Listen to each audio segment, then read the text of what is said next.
So hello friends, good morning to all of you and yes, today I will discuss about the NVS math paper जो अभी ख़त्म हुआ था, जिसका answer की अभी छोड़ा है। तो उसका पेपर हम कंप्लीट डिस्कशन करेंगे मैथमेटिक्स का एंड ये मॉर्निंग बैच का है। ओके, मॉर्निंग बैच का जो मैथमेटिक्स पेपर था उसको हम डिस्कस करेंगे। नहीं, सेकेंड थिंग्स यहाँ पे मैंने और एक चीज़ भी, how many wrong questions to claim, कितने रॉन्ग क्वेश्चन से जो क्लेम कर सकते हैं हम, उसके बारे में भी डिस्कशन करेंगे। ओके, कंप्लीट डिस्कशन होने के बाद आपको भी ये पता चल जाएगा how many questions are wrong in the answer की।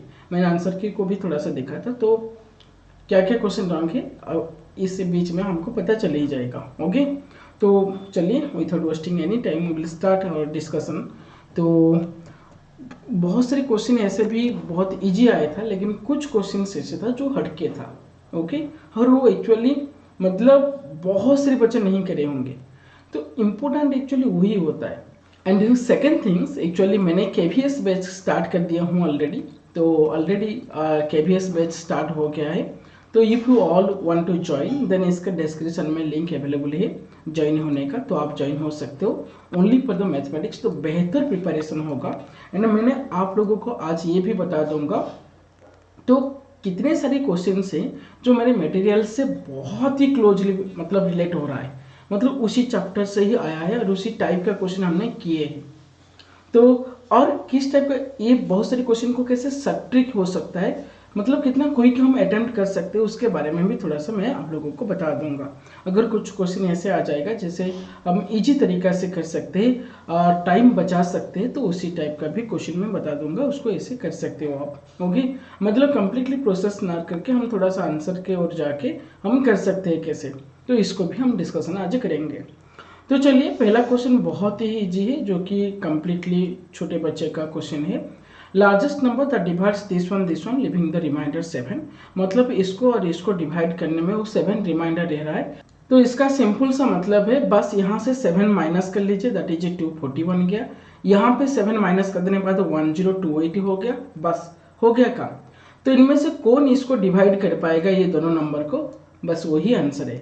और यस, यहाँ पे आपका 16 आपका डिवाइड कर पा रहा है दोनों को, तो 16 is your answer. Then next we will move on. Second one, if you multiplied और divide two irrational number, the result क्या हो सकता है। रिजल्ट इरेशनल हो सकता है या रेशनल भी हो सकता है। जैसे कि सपोज मैंने बताया √2 मल्टीप्लाइड और √3, तो ये बन गया √6। नहीं, सपोज कोई बताएगा सर √2 मल्टीप्लाइड आउट 2√2, तो ये बन गया 2 मल्टीप्लाइड आउट 2, दैट इज 4 बन गया। ओके, तो यहाँ पे रेशनल बन गया, तो रेशनल भी आ सकता है, इरेशनल भी आ सकता है। यहाँ पे कोई देख, हाँ कुछ अच्छे अच्छे क्वेश्चन से मैं उसको आंसर बहुत ईजी तरीके से आपके सामने लाऊंगा, तो प्लीज़ लास्ट तक देखते रहिए, क्योंकि ये बस ऐसा नहीं है कि एनवीएस खत्म हो गया तो ये क्यों डिस्कशन करें, नहीं। इस टाइप का क्वेश्चन आपको केवीएस में बहुत हेल्प करेगा जो आगे है एग्जाम। ओके, तो इसलिए उसको थोड़ा सा देखिए किस टाइप का क्वेश्चन आ रहा है, किस लेवल तक। अगर कोई एनवीएस दे रखे तो ठीक है, नहीं दे रखे तो भी हम यहाँ पे आपको समझ आ जाएगा और इजी होगा for the use in future. And second thing, मैंने मॉर्निंग सेक्शन का पेपर था मेरे पास, अगर कोई भी इवनिंग सेशन का पेपर मतलब आफ्टरनून सेशन का पेपर है तो मेरे को भेज सकते हैं, मैं उसका अगर क्वेश्चन होगा तो डिस्कशन भी कर लूँगा। Okay, next, Euclid's division lemma, अगर a equal to b q plus r, यहाँ पे आपको सिंपली ये बता सकते हो r must satisfy, that is remainder क्या हो सकता है। रिमाइंडर सिंपली 0 और 0 से बड़ा हो सकता है, लेकिन b से छोटा होना पड़ेगा, तो this is the right answer. मतलब जो रिमाइंडर होगा वो क्या क्या आ सकता है। जैसे सपोज एक नंबर को मैं 3 से डिवाइड कर रहा हूँ, रिमाइंडर क्या हो सकता है, सर 0 आ सकता है जब कंप्लीट डिवाइड हो जाएगा, 1 आ सकता है, नहीं तो 2 आ सकता है, 3 कभी नहीं होगा। ओके, इसलिए 3 से लेस होगा लेकिन 0 भी आ सकता है, इसलिए b से छोटा है लेकिन 0 भी आ सकता है। चलिए next question we will move on. If a and b are two positive integers such that the least prime factor of a is 3 and least prime factor of b is 5, then least prime factor of a plus b, ये क्या होगा। देखिए बहुत ही आसान है। अगर आप मान लीजिए a को बस 3 ही मैंने ले गया और कुछ नंबर नहीं है, b इक्वल टू मैंने 5 ले गया और कुछ नंबर नहीं है, अगर ये दोनों को मैं ऐड कर रहा हूँ तो मेरा एक इवन नंबर ही आएगा। सपोज आप बताएंगे सर 3 को छोड़ के 3 मल्टीप्लाइड और समथिंग कर दिया, 5 मल्टीप्लाइड और समथिंग कर दिया, और ये दोनों को मैं ऐड करूंगा, आप sure you will get an even number, sure you will get an even number. ये एलिमेंट्री नंबर थ्योरी का ही क्वेश्चन है। तो अगर ये इवन नंबर आ रहा है तो उसका लिस्ट फैक्टर क्या हो सकता है, लिस्ट प्राइम फैक्टर सर 2 हो सकता है। सभी टाइम इवन नंबर आएगा।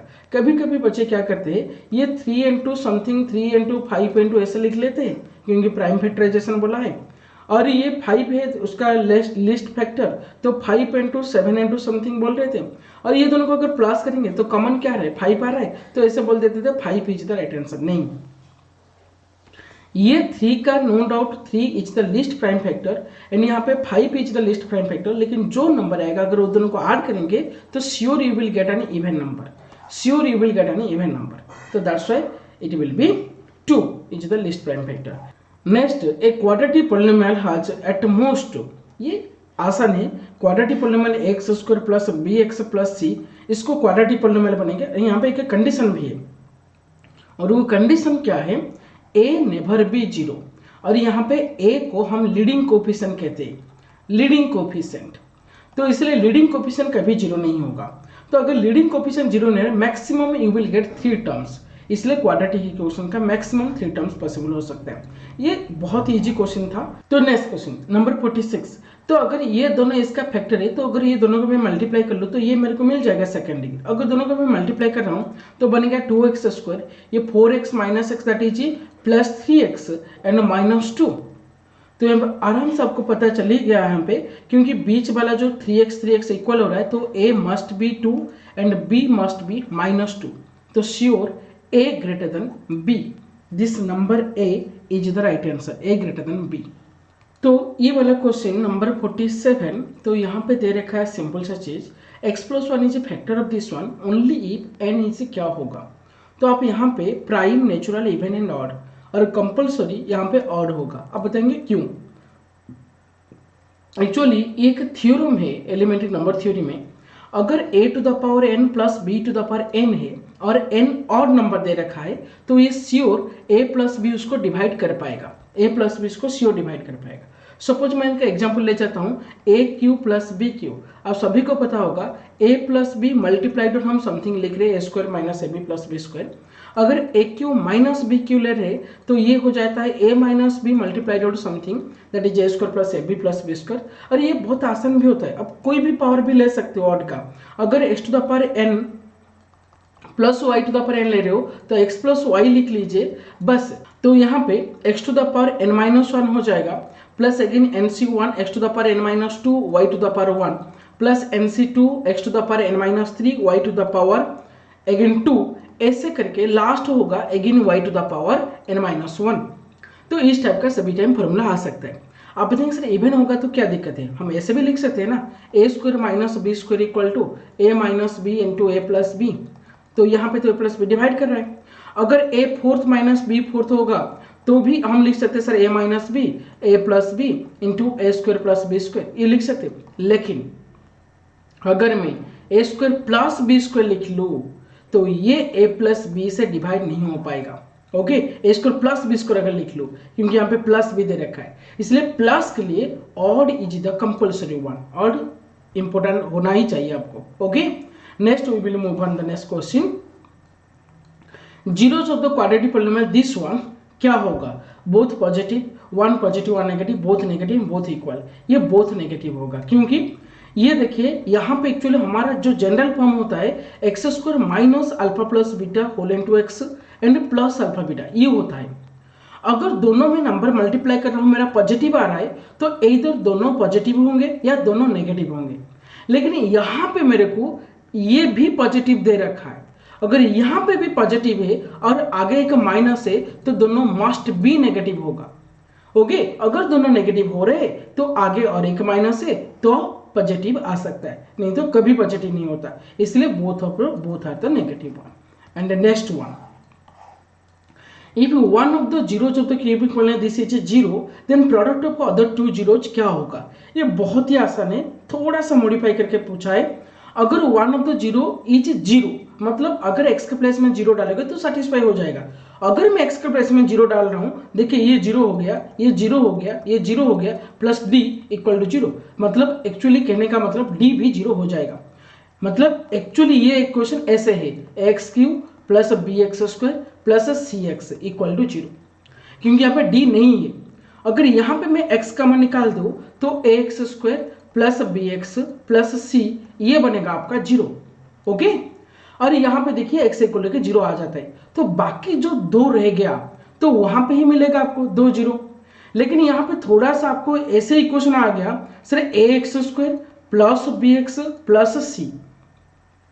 यहाँ पे मैं इसको ऐसे सिंप्लीफाई कर सकता हूँ x² plus b by a x plus c by a, और यहाँ पे मेरे को पता है ये जो b बाई ए ये sum of the roots, sum of the roots, ये रूट का सम होता है, और जो c बाई ए ये product of the roots, product of the roots, इसलिए आपको पूछा है product of other two root क्या होगा, तो आपका सिंपली आंसर है जी c by a, c by a और कुछ नहीं। ओके, चलिए आगे चलते हैं थोड़ा सा।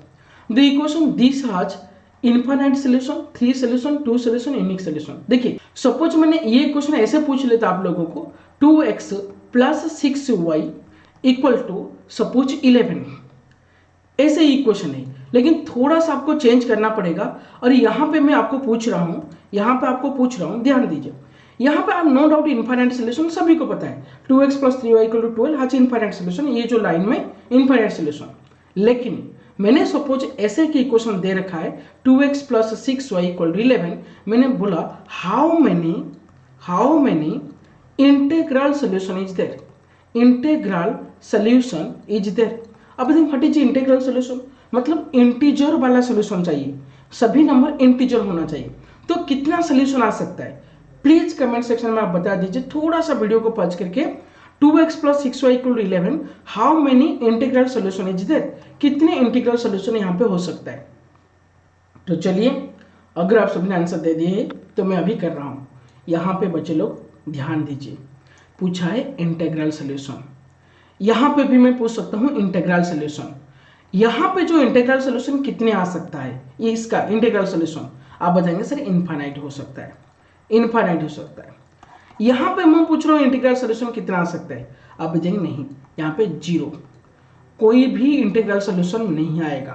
आप बताएंगे क्या दिक्कत है इंटीग्रल सॉल्यूशन में, आप चैलेंज भी ले सकते हो, यहाँ पे x एंड y का कोई भी इंटीग्रल वैल्यू डाल दीजिए, आप ये इक्वेशन नहीं बना सकते हो, ये इक्वेशन सेटिस्फाई नहीं कर सकते हो।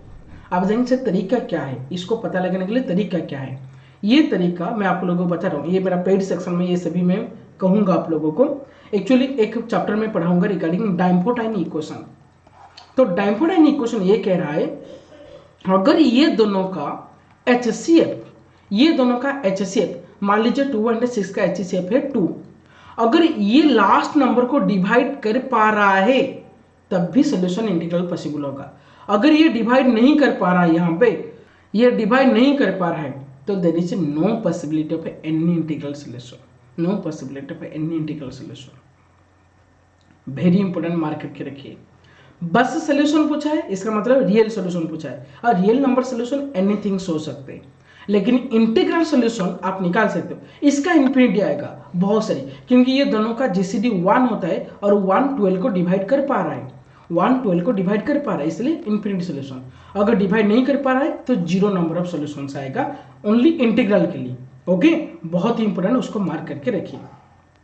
एंड यस, केबीएस का जो पेड बैच स्टार्ट हो रहा है, केबीएस का ऑलरेडी पेड बैच स्टार्ट हो गया, बहुत सारे बच्चे भी ज्वाइन हो रहे हैं, तो उसी का लिंक भी डिस्क्रिप्शन में अवेलेबल है। अगर आप चाह रहे हैं स्ट्रेटेजिक वे में प्रिपेयर होने के लिए only for the mathematics 100 marks, than welcome you all. Okay, तो चलिए यहाँ पे ये तो बहुत ही सिंपल दे रखा है, the cost of pen x 3 rupees more than the cost of 4 pencils.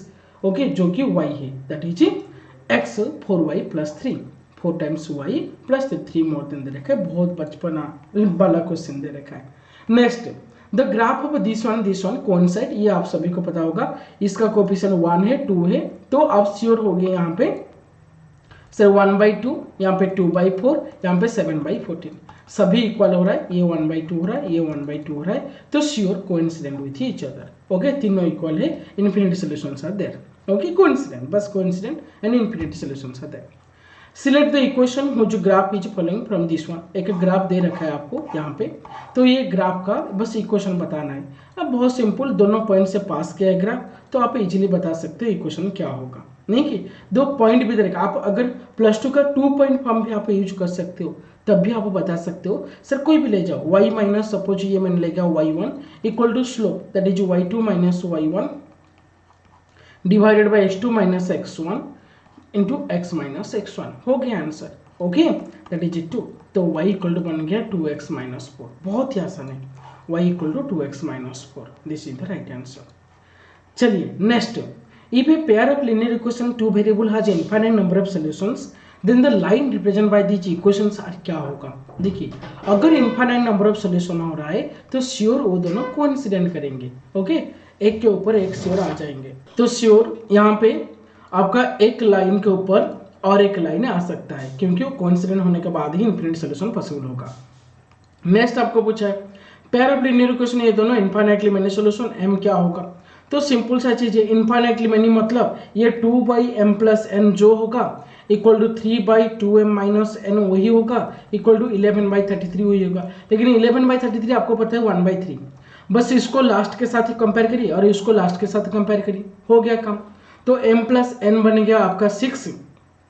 Again यहाँ पे अगर कंपेयर करेंगे तो 2m माइनस n बन गया आपका 9, हो गया आंसर। ओके, दोनों को ऐड कर दीजिए, बस 3m बन गया आपका 9 6 15 और m बन गया 5।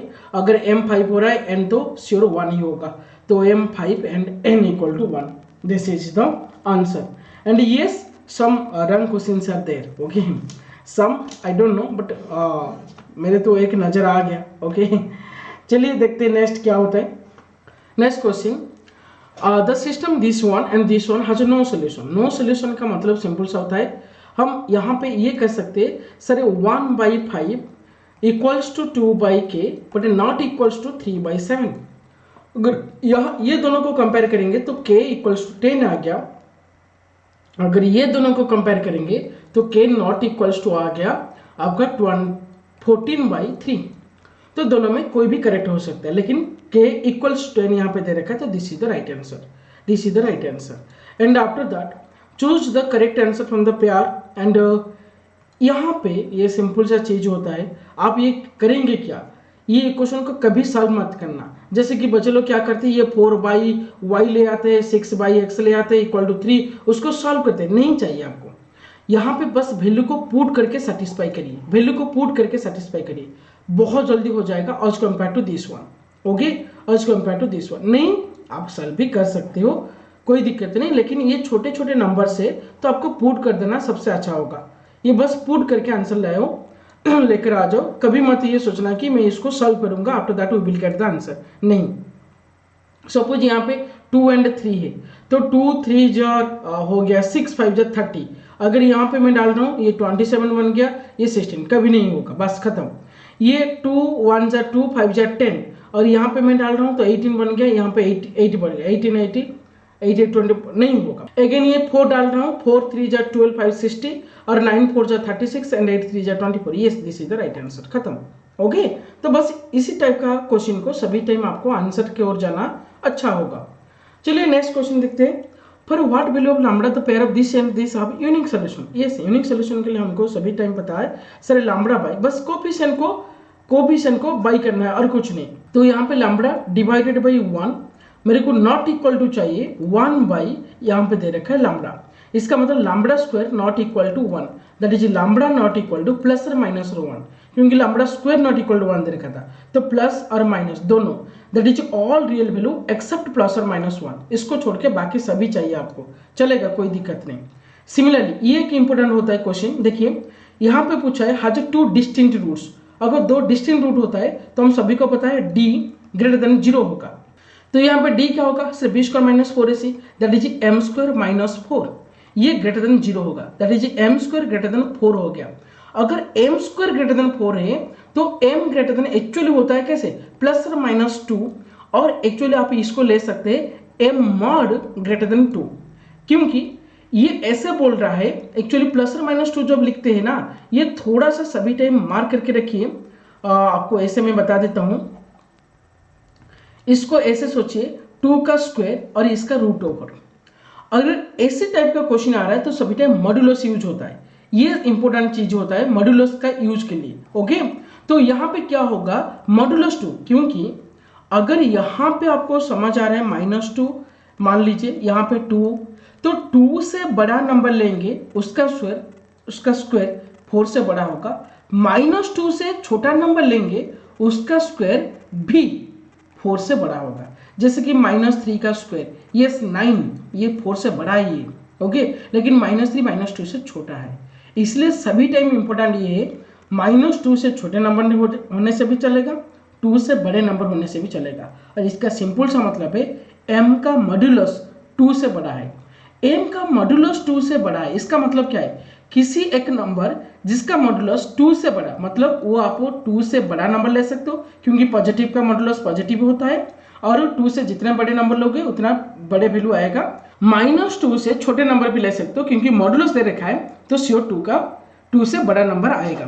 तो इसलिए आप ये याद रखिए, अगर इस टाइप का क्वेश्चन को मॉड्यूलस में दे रखा है तो इसका सिंपल सा मतलब ऐसे ही होता है। चलिए नेक्स्ट क्वेश्चन चलते हैं। Sum of the roots of this one equal to their product. तो यहाँ पे बस कितना आसानी से मैं कर रहा हूँ, देखिए, कुछ मत करिए, बस उसको सिंप्लीफाई कर लीजिए। जैसे कि x² + 2/kx + 3 हो गया। बस यहाँ पे मेरे को पता है, अगर इस टाइप का इक्वेशन दे रखा है तो this is the sum of the root and this is the product of the root.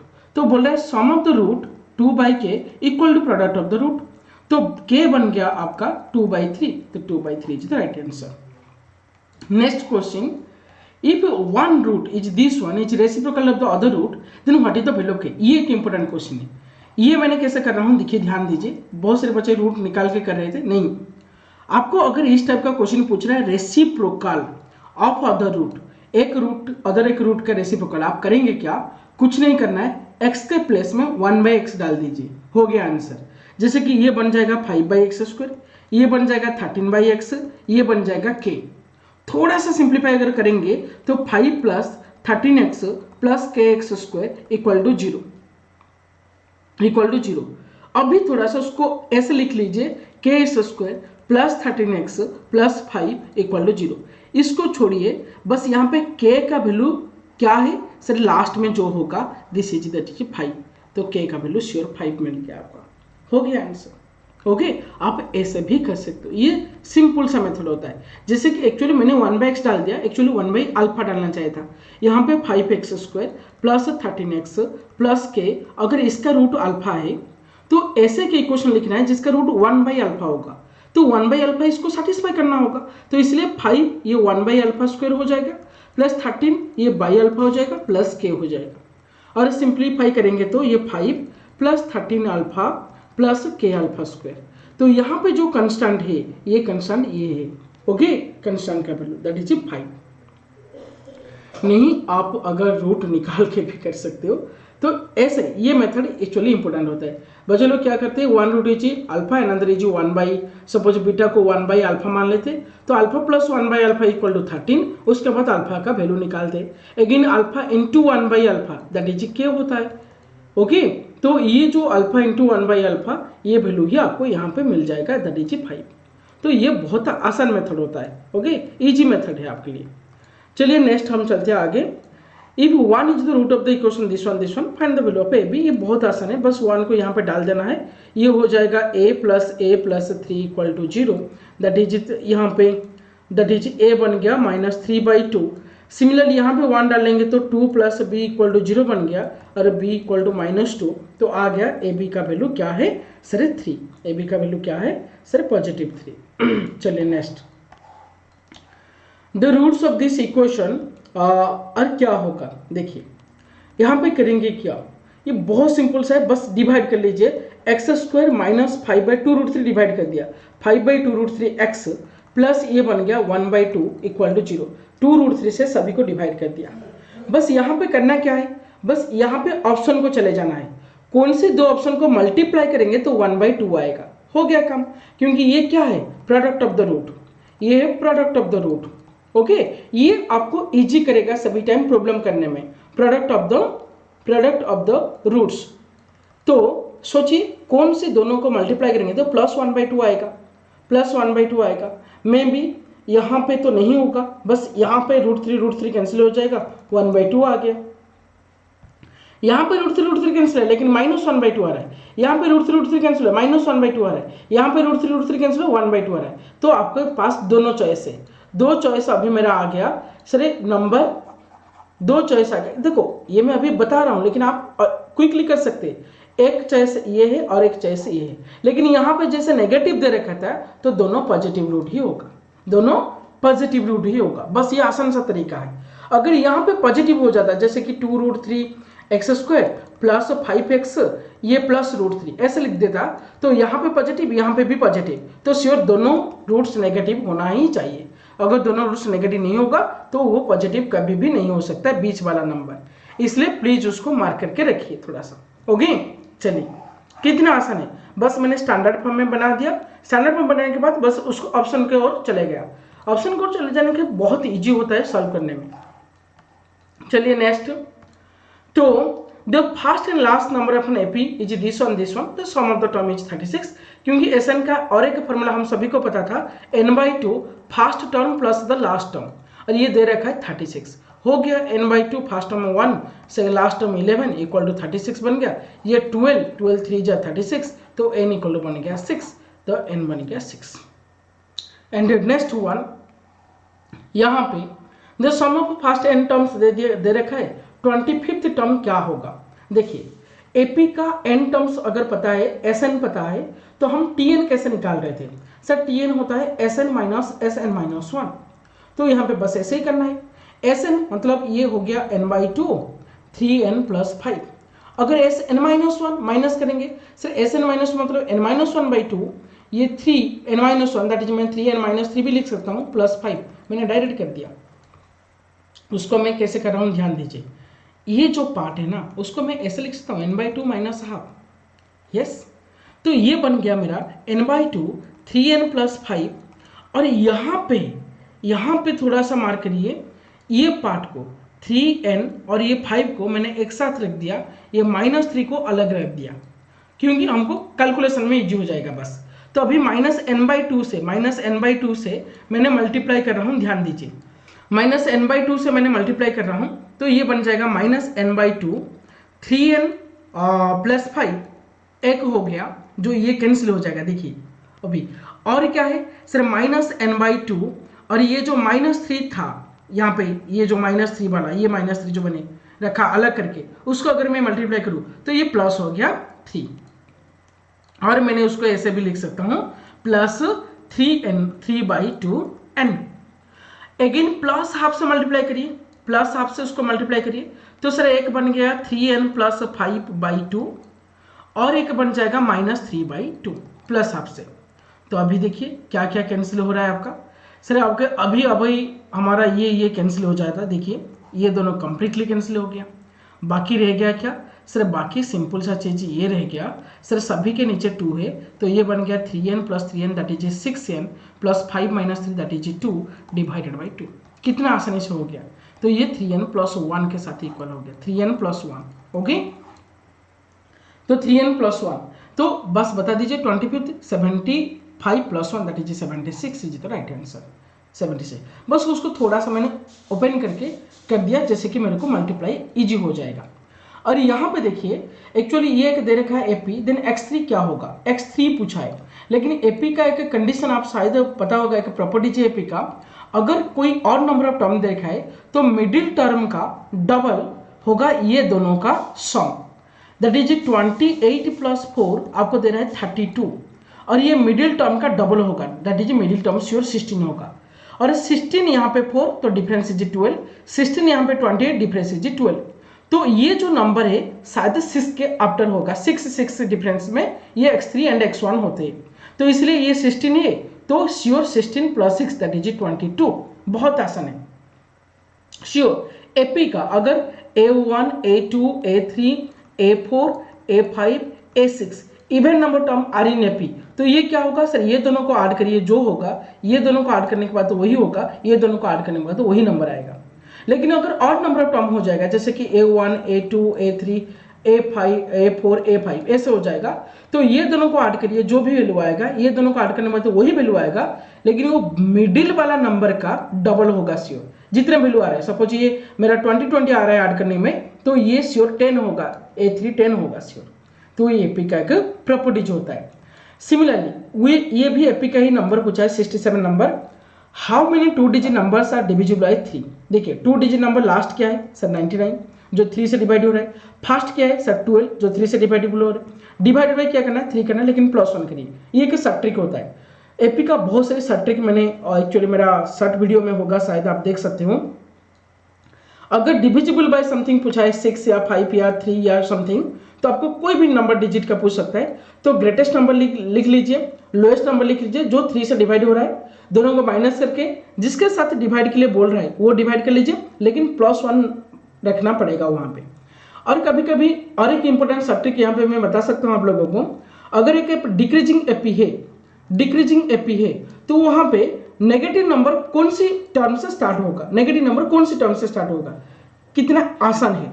0 लिखना है, माइनस ऑफ फर्स्ट टर्म लिखना है, डिवाइडेड बाय डी करना है, लेकिन +2 करना है, यहाँ पे +2 करना है। एक ही पोजीशन में यहाँ पे +2 होता है और बाकी सभी में +1 होता है। जैसे नंबर ऑफ टर्म कैसे पता लगाते हैं, नंबर ऑफ टर्म, एक एपी में कितने नंबर ऑफ टर्म्स होते हैं, नंबर ऑफ टर्म्स, तो क्या करेंगे last term minus of first term divided by D, लेकिन +1 करना है। तो ये आसानी से याद भी हो जाता है सभी को। तो ये बस ये जो सभी मेथड्स है ना आपको बहुत इजी करेगा एग्जाम में अटेंड करने के लिए, बहुत क्विक अटेंड करने के लिए। ओके चलिए नेक्स्ट, मैं बहुत सारे सब ट्रिक बताए हूँ, आप देख सकते हैं मेरा short video. The sum of 40 positive integers divisible by 6। अगर 6 से डिविजिबल हो रहा है इसका मतलब 6 का मल्टीपल है। अगर 6 का मल्टीपल है तो आप 6 कॉमन निकाल दीजिए और 1 + 2 + 3 ऐसे करके 40 तक, ऐसे करके 40 तक।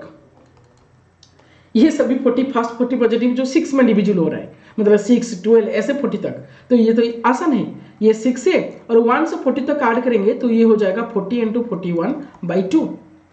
हो गया आंसर पास ये 20 और इसको मल्टीप्लाई कर लीजिए, आंसर आ जाएगा शायद 4920। होगी खत्म बात। नेक्स्ट हम आगे चलते हैं। And PQR are the vertices of triangle PQR, length of the median through R। देखिए बहुत आसान है, थ्रू R मतलब श्योर मिड पॉइंट किसका लेंगे, P एंड Q का मिड पॉइंट लेंगे। और ये दोनों का मिड पॉइंट क्या होगा, बस ऐसे सिंपल सा चीज, ये दोनों का P एंड Q का मिड पॉइंट और ये R, ये जिसका लेंथ पूछा है, तो बस ये दोनों का मिड पॉइंट -2/2 दैट इज -1 और ये -1, और बहुत आसान सा नंबर है। और ये 5 एंड -8 हो गया आंसर। डिस्टेंस फॉर्मूला डाल दीजिए, काम खत्म। ओके बस डिस्टेंस फॉर्मूला डाल दीजिए, हो जाएगा। ये 5 - 1 दैट इज, ये करेक्ट है आंसर, कोई दिक्कत नहीं। ओके चलिए आप बस डिस्टेंस फॉर्मूला सभी का याद है ना सर, x2 - x1 या x1 - x2 का whole square plus y2 - yn का होल स्क्वायर और इसका रूट ओवर। ये बहुत आसान से आप कर सकते हो सभी। ये एक इंपॉर्टेंट है, बहुत सारे बच्चे क्या करते हैं, ये तीनों पॉइंट कोलिनियर दे रखा है तो वैल्यू ऑफ k, बहुत सारे बच्चे ऐसे करते हैं डिस्टेंस निकाल के। नहीं, कभी भी ये मत करना डिस्टेंस निकाल के, बहुत लंबा होगा। डिस्टेंस निकाल के कभी मत करना अगर कोलिनियर पूछा है तो करना क्या है आप बताएंगे सर, तो करना क्या है स्लोप मेथड, बेस्ट मेथड है स्लोप मेथड। इस टाइप के क्वेश्चन को सभी टाइम स्लोप मेथड में सॉल्व करना।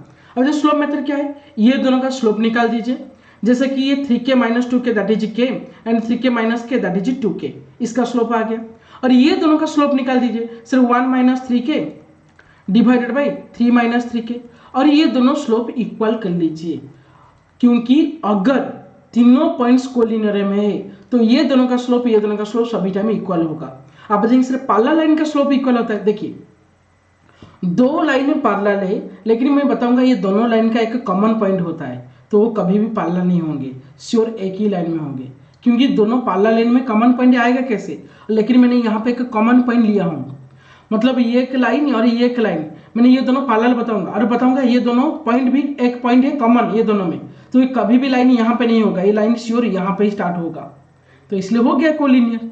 तो ये स्लोप मेथड था, बेस्ट मेथड है। ओके तो चलिए ये 1/2 आ गया, ये 1 - 3k, तो 3 - 3k ये बन गया 2 - 6k, तो 6k - 3k is 3k and 2 - 3 is -1 and k becomes -1/3. This is the right answer. Next चलिए, The coordinates of the conjugative vertices of a parallelogram, this one, ये बहुत आसान सा मेथड है, ये हाई स्कूल का चैप्टर है। बस ये एक पैरेललोग्राम का कंजुगेटिव कोऑर्डिनेट है 1 3, ये -1 2 और ये दे रखा है 2 5, और ये क्या होगा, बस क्या करना है, ये दोनों का मिड पॉइंट निकाल दीजिए। ओके, ये दोनों का मिड पॉइंट निकाल दीजिए, और ये जो मिड पॉइंट, ये डायगोनल का भी मिड पॉइंट वही होगा, ये पॉइंट ही होगा। तो अब कर ये दोनों का बस mid point 2 + 1 3/2 and 5 + 3 8/2 that is 4। और ये दोनों का मिड पॉइंट भी ऐसे होगा, मान लीजिए ये x y है, तो x - 1/2 ये बन जाएगा आपका 3/2, तो 2 2 कैंसिल, तो x बन गया 4। सिमिलरली y + 2/2 इक्वल टू बन गया 4, दैट इज ये हो गया 8, तो y इक्वल टू बन गया 6। हो गया काम, हो गया 4 and 6। चलिए next question, at what ratio x divides the segment this one। देखिए ये बहुत इंपॉर्टेंट है और बहुत इजीली हो सकता है। x डिवाइड्स मतलब समथिंग जीरो होगा, क्योंकि x एक्सिस में कोई भी पॉइंट अगर ले रहे हो तो समथिंग जीरो होगा। तो हम करेंगे क्या, रेशियो पूछा है तो रेशियो के लिए k/1 फॉर्मूला डालेंगे सभी टाइम। तो k/1 फॉर्मूला डिटेल्स मैंने तो कंप्लीट क्लास में बताऊंगा, अभी डिटेल्स में नहीं जा रहा हूं। तो k/1 फॉर्मूला करेंगे कैसे, k/1 फॉर्मूला है ये, बस y कोऑर्डिनेट को सोचिए, तो 6k बस खत्म, 6k - 3 = 0 लिख दीजिए। अब देखेंगे सर बाई k+1 होता है, अरे बाई k+1 यहाँ पे भी जाने के बाद भी 0 हो जाएगा, इसलिए ये लिखो या ना लिखो, अभी हम बड़े बच्चे हो गए तो नहीं लिखने से भी होगा। 6k = 3 और k बिकम्स हो गया 1/2, that is 1:2 is the right answer.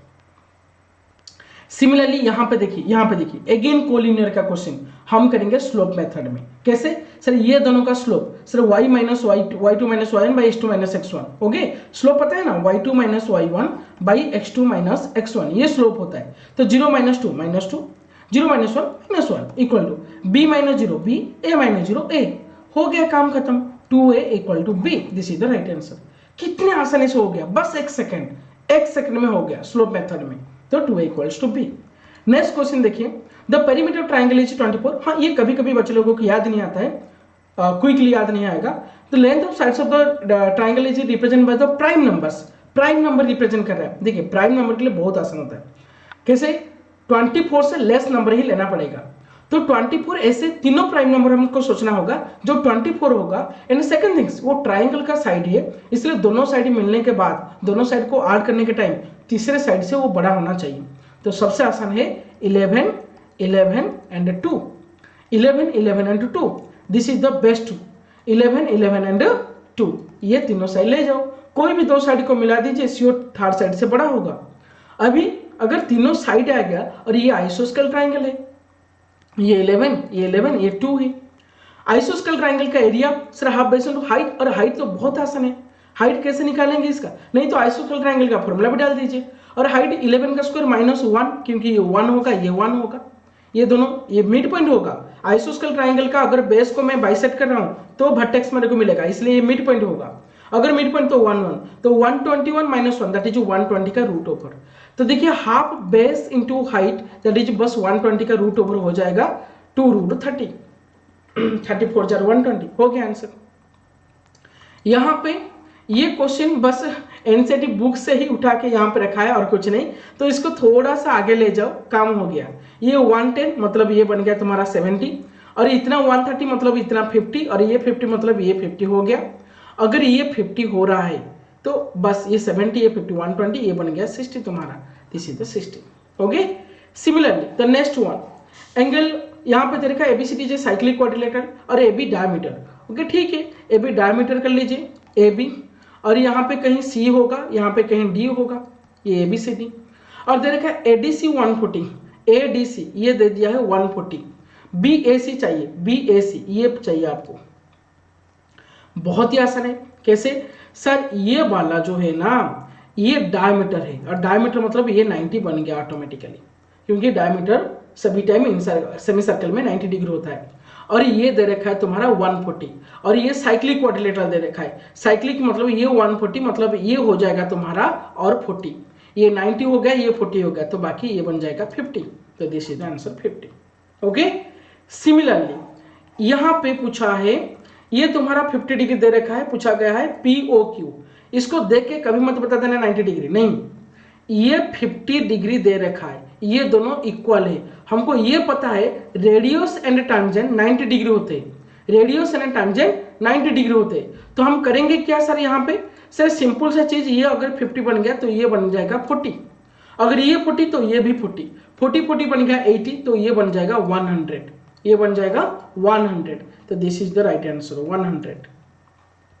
Next चलेंगे आगे। ये आपको दे रहेगा perpendicular which of the following is true. देखिए एबी एंड एडी के बारे में बस पूछा गया है, और इक्विलेटरल ट्रायंगल बहुत आसान हो गया।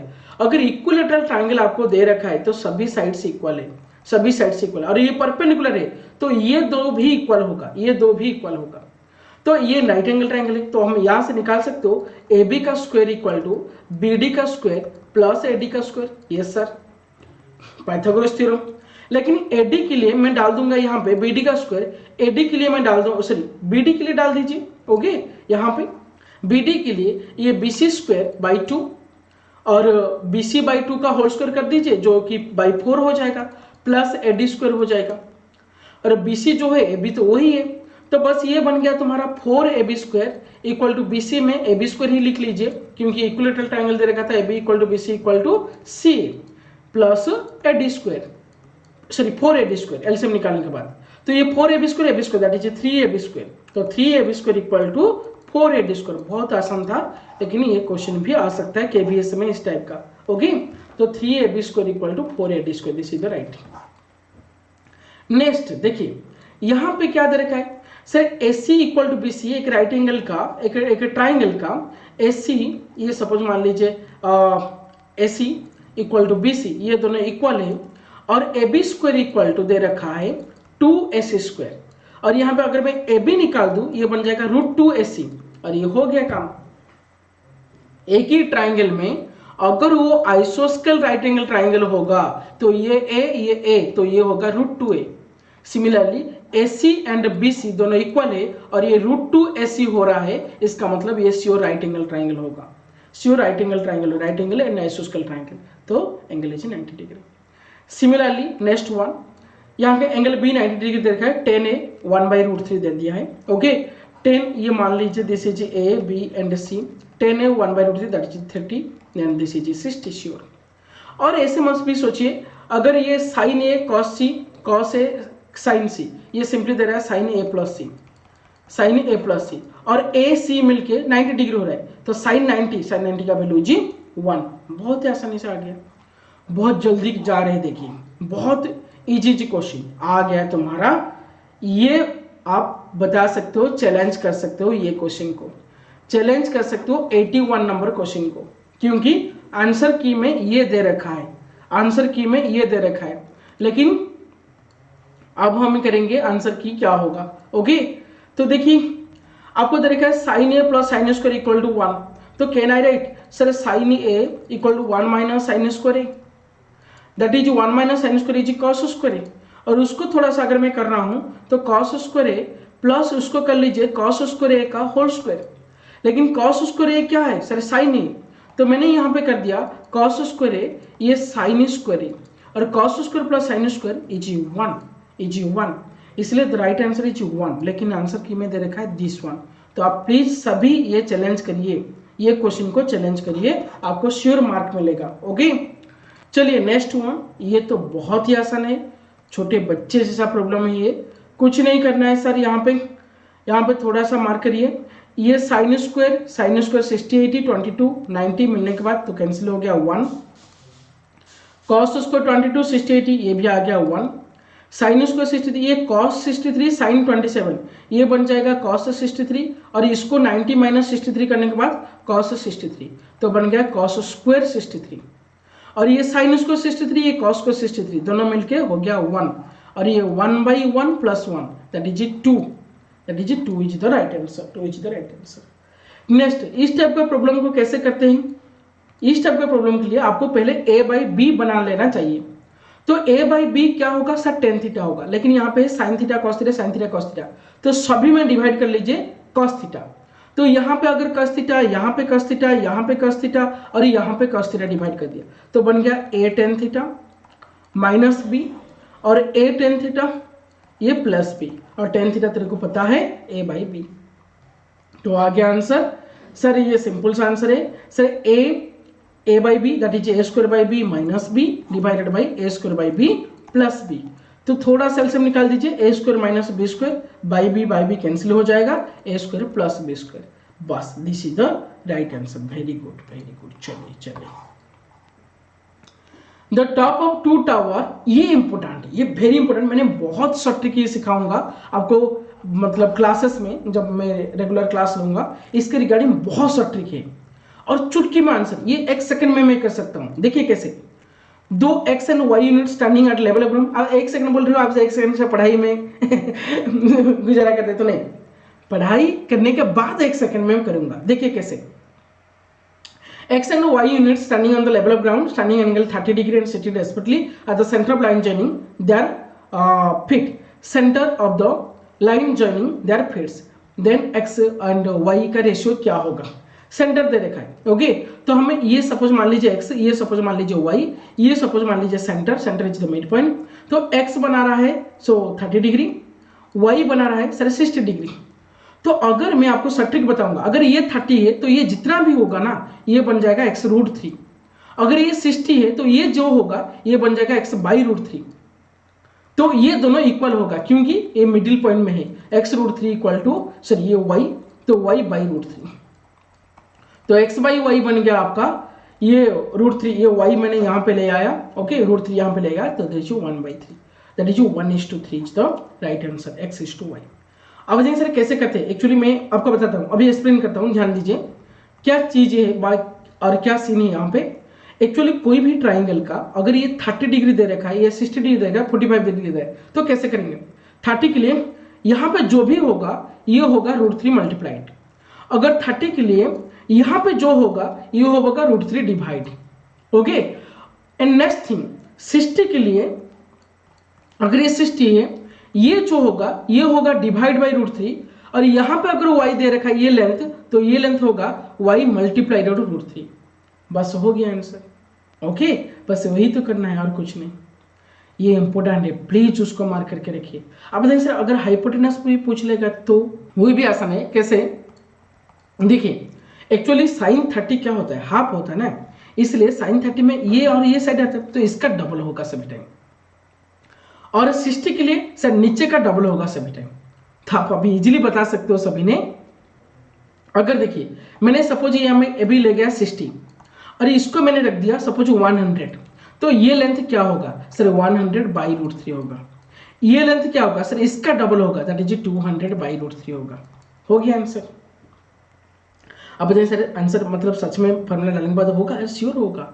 यहाँ पे सपोज मान लीजिए ABC, मैंने sin 30 बोल रहा हूँ, ओके, या sin 60 बोल रहा हूँ, sin 60 क्या करूँगा 100/this1, okay, that is 100/AC, और AC इक्वल टू क्या हो जाएगा 100 ये √3/2, √3/2 मतलब 2 ऊपर चलेगा, 200/√3 आ गया आंसर। बहुत ही इजी, ऐसे बहुत सा ट्रिक मैं बताऊंगा आप लोगों को throughout the classes, okay. तो चलिए ये याद रखिए सभी ने, and next we will move on. देखिए next question, sin theta minus cos theta 0, तो यहाँ पे आपको इसको बस ये आपको दिखने के बाद ही पता चल रहा है, इसको स्क्वायर कर लीजिए थोड़ा सा, तो ये बन गया sin square plus cos square that is 1 minus 2 sin theta into cos theta equal to आपका आ गया 0, minus 2 sin theta cos theta आ गया 0। अरे बहुत ही simple, sin square plus cos square 1 minus 2ab equal to 0। तो यहाँ पे मैं निकाल सकता हूँ sir 2 sin theta into cos theta मेरा आ गया 1, और sin theta into cos theta आ गया 1/2 sin theta into cos theta. अगर कहीं यूज हो रहा है तो आप यूज कर सकते हो। ये क्या होगा सर a4 प्लस b², आप a² प्लस b² का a² प्लस b² निकाल सकते हो, ये sin स्क्वायर का स्क्वायर प्लस ये cos स्क्वायर का स्क्वायर, उसको निकाल दीजिए, a² plus b² that is a plus b का whole square, a plus B का whole square minus 2ab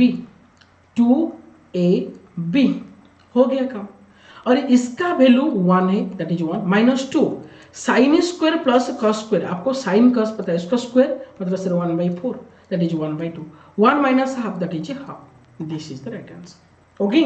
and simple सा चीज ये भी दे रखा है, इंक्रीजिंग डायमीटर 40%, तो एरिया क्या होगा सर, सर्कल का एरिया हमारा फॉर्मूला है πd²/4, ये होता है फॉर्मूला।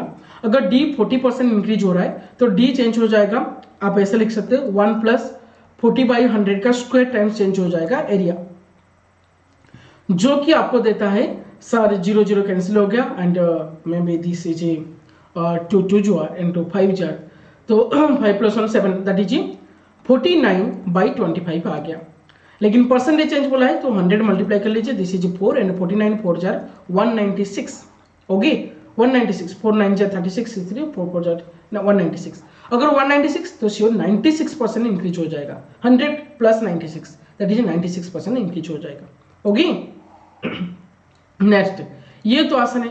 सर्कमफेरेंस अगर 3:4 है, एरिया क्या होगा? सिंपल 9:16, ये हो जाएगा क्योंकि सर्कमफेरेंस क्या है 2πr1/2πr2, मतलब ये 3/4 देखा, 2π कैंसिल हो जाए, r1/r2 3/4 है, तो अगर πr1/πr2 तो क्या होगा सर? बस पाई कैंसिल r1/2 का होल स्क्वायर दैट इज 9/6। इसलिए पेरीमीटर दे रखा है या सर्कमफेरेंस दे रखा है, आपको एरिया पूछेगा, बस इसका स्क्वायर ही निकाल दीजिए, हो जाएगा, ओके।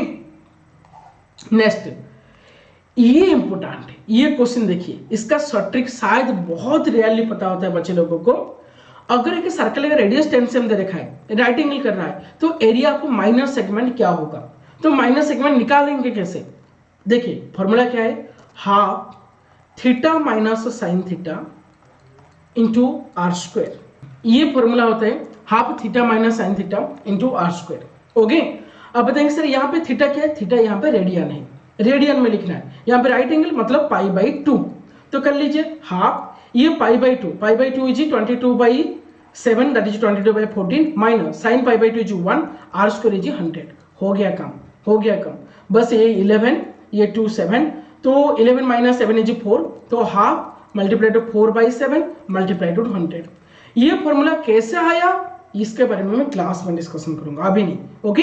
तो 2 2 जार तो हो गया 200/7, 200/7 मतलब 7 2 जार 14, तो 2 में स्टार्ट हो रहा है, 2 में स्टार्ट हो रहा है, तो this is the answer, okay. 2 में हो रहा है, चलिए मैं कंप्लीट नहीं किया हूं, बस 7 2 जार 14, तो 2 से स्टार्ट हो 28.5 is the right answer and ये आ रहा है, ओके, टेंशन मत लीजिए।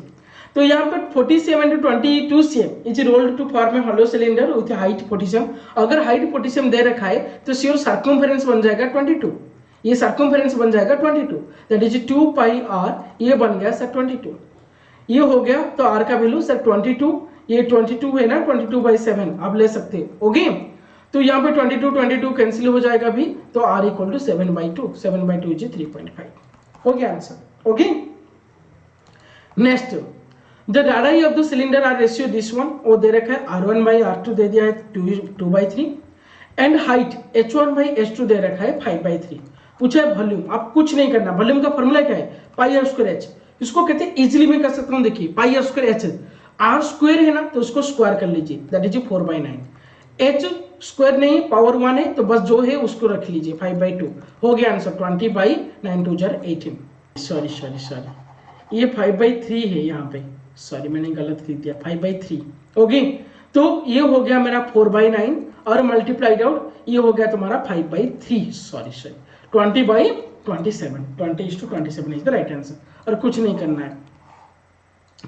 ये तो आसान है, डायमीटर दे रखा है 8 और डायमीटर दे रखा है 4 और पूछा है मेटेलिक स्फीयर का वो बना दे है कोन को रेडियस 4, तो इसका वॉल्यूम निकाल दीजिए। सिर्फ वॉल्यूम होता है 4/3 पाई r³ - r³ दैट इज 4³ - 2 का क्यूब इक्वल्स टू कोन का volume that is 1/3 πr²h pi r² that is 16 क्योंकि दे रखा था इनटू h, हो गया आंसर। बस इसको कैंसिल करिए, पाई यहाँ पे पाई कैंसिल हो गया, ये 4 4 जार 16, ओके। ये aq - bq that is 1/3 4 - 2 into 4² that is 16 plus ab that is 8 plus 2 का square that is 4 equals to हो गया 4/3h। 4 - 2 इज 2, तो ये 2 बन गया, तो 2 को ये 2 कैंसिल कर लीजिए, ये हो गया तुम्हारा 16, ये 4 28, ये 3 को 3 भी कैंसिल हो गया, ओके।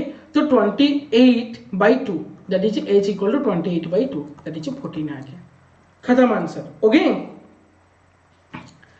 यहां पे मीन का क्वेश्चन आ गया, मीन का क्वेश्चन आ गया, तो क्या है ये सभी का मीन 7 है तो सम टोटल तो निकाल सकते हो, चारों का मीन 7 है तो सम टोटल इज 28 और सम टोटल में क्या होता है 4 + 9, सम टोटल मतलब सभी को ऐड करेंगे तो क्या होगा, ओके। जो मीन दे रखा है into multiply number of data, तो 4 + 9 13, 13 + 8 आ गया तुम्हारा 28, 13 + 23, 23 + x, तो 23 + x = 20, तो x का वैल्यू आ गया 5। यहाँ पे कुछ नहीं करना, बस यहाँ पे x का वैल्यू डाल दीजिए और ये सभी को मिलाएंगे तो आएगा 1 2 3 4 5 आएगा 55, तो वहां पे y का भी वैल्यू मिल जाएगा आपको। ओके, यहाँ पे कोई क्वेश्चन रॉन्ग नहीं हुआ है। चलिए आगे जो क्वेश्चन है ना वो जबरदस्त क्वेश्चन है। The median of this data is 29 और असेंडिंग ऑर्डर में लिखा है, sorry and 29 return in ascending order is 18 दे रखा है। x इक्वल टू क्या होगा, देखिए 1 2 3 4 5 6 इवन नंबर डाटा, तो मीडियन 2 नंबर आएंगे और ये दोनों को ऐड करके बाई 2 करना है, तो दोनों को ऐड करेंगे तो 1 1 कैंसिल हो गया, ये 4x/2 = 18, दैट इज 18 × 2 36। ओके, तो x इक्वल टू हो गया 9, 9 4 जा 36। चलिए नेक्स्ट इसका भी, the mean observation of this is 11, the mean of last 3 क्या होगा, बस x का वैल्यू आपको चाहिए और कुछ नहीं, तो 1 2 3 4 5, तो 5x ये होगा 8 15 25 इक्वल टू 55। ओके, 11 × 5, 5 ऑब्जर्वेशन करते हैं, तो 5x क्या बन जाएगा 55 - 25 दैट इज 30 और x बन गया 6। अगर x 6 है, लास्ट 3 का ये 3x दैट इज 18 और ये 5 7 12 + 10 that is 22 by last 3 number, तो डिवाइडेड बाय 3 कर लीजिए, that is 18 + 22 is 40, 40/3, 40/3 is 13.1/3। Very good. चलिए the frequency distribution, the mid value of the class is 12 and the width of the class is 8, the lower limit of class क्या होगा, ये बहुत ही आसान है। एक फ्रीक्वेंसी डिस्ट्रीब्यूशन में एक क्लास में मिड वैल्यू दे रखा है 12 और क्लास विड्थ थी 8 है। 8 ये मतलब क्या है, आगे +4 करना है, पीछे -4 करना है, तो लोअर लिमिट आ जाएगा 8 और अपर लिमिट आ जाएगा 16, तो 8 से 16 होगा ऐसे, तो लोअर लिमिट हमको पूछा है, that is why it is 8। और यहाँ पे देखिए A B are matrices of same order, then A B transpose - B A transpose क्या होगा, बहुत ही सिंपल। देखिए A B transpose and B A transpose, आपको ये भी पता होगा अगर सेम ऑर्डर मैट्रिक्स में A B ट्रांसपोज और B A ट्रांसपोज अगर उसको ले जाओ, इसको मैं मान लेता हूं X मैट्रिक्स, इसको मान लेता हूं Y मैट्रिक्स, और मैं आपको बताता हूं ये X एंड Y ये दोनों ट्रांसपोज होते हैं, मतलब A B transpose B A transpose में सपोज मान लीजिए ये जो मैट्रिक्स नया मैट्रिक्स आया x और ये जो आया y, तो आप लिख सकते हैं x = y ट्रांसपोज या y = x ट्रांसपोज, मतलब एक दूसरे के ट्रांसपोज ही होंगे। अगर श्योर आप ये पता होगा कोई भी स्क्वायर मैट्रिक्स में a + a ट्रांसपोज क्या होगा, a - a ट्रांसपोज क्या होगा। हम बना रहे थे एक स्क्वायर मैट्रिक्स को sum of skew and symmetric matrix, skew symmetric and symmetric matrix में डालिए, तो जब माइनस होता था वो बन जाता था स्क्यू सिमेट्रिक, ओके, और जो प्लस होता था वो बन जाता था सिमेट्रिक। इसलिए अगर ये दोनों आपस में ट्रांसपोज हो रहे हैं एक दूसरे का, तो श्योर प्लस करेंगे तो सिमेट्रिक होगा, माइनस यहाँ पे दे रखा है तो स्क्यू सिमेट्रिक होगा, बस काम खत्म। ओके, नेक्स्ट नंबर चलते हैं। Then the top row of A inverse क्या होगा, देखिए थर्ड ऑर्डर का अगर आपको मैट्रिक्स दे रखा है तो इनवर्स कैसे निकालेंगे या अर्जेंट कैसे निकालेंगे, सट्रिक क्या है। सट्रिक के लिए आपको थोड़ा सा, मैं क्लास में तो बताऊंगा, यहाँ पे थोड़ा सा बता देता हूँ सट्रिक क्या है। आपको करना क्या होगा सट्रिक के लिए, पहले इसको चूज करना होगा, क्या है 1, और उसके बाद ये नीचे लिखना है 1 3 और 0 अगेन 1, ऐसे जंप करना है, मैं जैसे लाइन किया हूं उसे करना है। तो पहले 1 लिखिए, ऐसे मैं यहाँ पे स्टार्ट कर रहा हूँ 1, उसके बाद 3, उसके बाद 0, उसके बाद 1, उसके बाद यहां से स्टार्ट करेंगे 1 2 -1 सॉरी ओके -1 और अगेन -1, ये -1 था, सॉरी, तो यहां पे भी आपको -1 लिखना होगा, -1 2 -1 -1 अगेन लास्ट यहां पे 2 है, तो 2 2 1 2, मतलब मिडिल से स्टार्ट करेंगे, नीचे आएंगे, ऊपर जाएंगे, वहां से खत्म करेंगे, बस। ये जो होगा उसके बाद करेंगे क्या, ये जो पहला जो लाइन है उसको नीचे लिख लीजिए 1 3 0 1, बस। ये अभी जो आया तुम्हारा एक मैट्रिक्स जैसा, यहां पे करेंगे क्या, सिंपल सा तरीका मैं बता रहा हूं, ध्यान रखिए, बहुत ईजी है। ये दोनों को मल्टीप्लाई करके माइनस करेंगे, ये दोनों को मल्टीप्लाई करके माइनस करेंगे, जो नंबर आएगा वो होगा तुम्हारा अर्जेंट ए। तो अर्जेंट ए तुम्हारा क्या होगा, ये बहुत जल्दी हो जाएगा, मैं भी बता रहा हूं बस। तो ये हो जाएगा 2, ये +3 हो जाएगा, दैट इज 5। ये हो जाएगा 3 -3, ये 0, दैट इज -3। और ये हो जाएगा 0, ये +1, दैट इज +1। ओके, तो यहाँ पे कोई बता देगा सर ये तो आंसर आ गया है, लेकिन नहीं, थोड़ा सा रुकिए, क्योंकि आपको इनवर्स पूछा है, अर्जेंट का नहीं पूछा है। इनवर्स के लिए फिर से डिटर्मिनेंट को आपको करना क्या है सर, डिटर्मिनेंट को डिवाइड करना है, इसलिए थोड़ा सा रुकिए। आप करेंगे क्या, मैं बताता हूं आप लोगों को। ओके, और यहाँ पे कर रहे हैं तो थोड़ा सा आगे भी कर लेते हैं। ये दोनों को मल्टीप्लाई ऐसे भी करिए। ओके, तो -2, ये -4, दैट इज -5। ये बन गया सर 2, ये -2, that is 0, sorry +2, that is ये 4 हो जाएगा। सॉरी ओके, क्योंकि ये 2, ये +2 हो जाएगा, दैट इज 4। और ये -2, ये हो गया +1, दैट इज -1। ओके, अगेन यहाँ पे करेंगे लास्ट, 2 3 जा 6 -2, 2 3 जा 6, ये -2, तो 6 -2 इज 4, एंड 2 0 जा 0, ये -3, दैट इज -3, एंड 1, ये 0, दैट इज 1। ये आ गया तुम्हारा अर्जेंट मैट्रिक्स। आप बताएंगे देन सर डिटर्मिनेंट वैल्यू कैसे निकालेंगे, डिटर्मिनेंट का वैल्यू कैसे निकालेंगे। कुछ नहीं करना है आपको, ये जो मैट्रिक्स का जो इनिशियल लाइन था और ये जो लाइन आया, ये दोनों को बस मल्टीप्लाई कर दीजिए, आपका ये डिटर्मिनेंट आ जाएगा। जैसे कि 5 1 जा 5 प्लस 0 4 -1 -4 आ गया 1, तो डिटर्मिनेंट 1।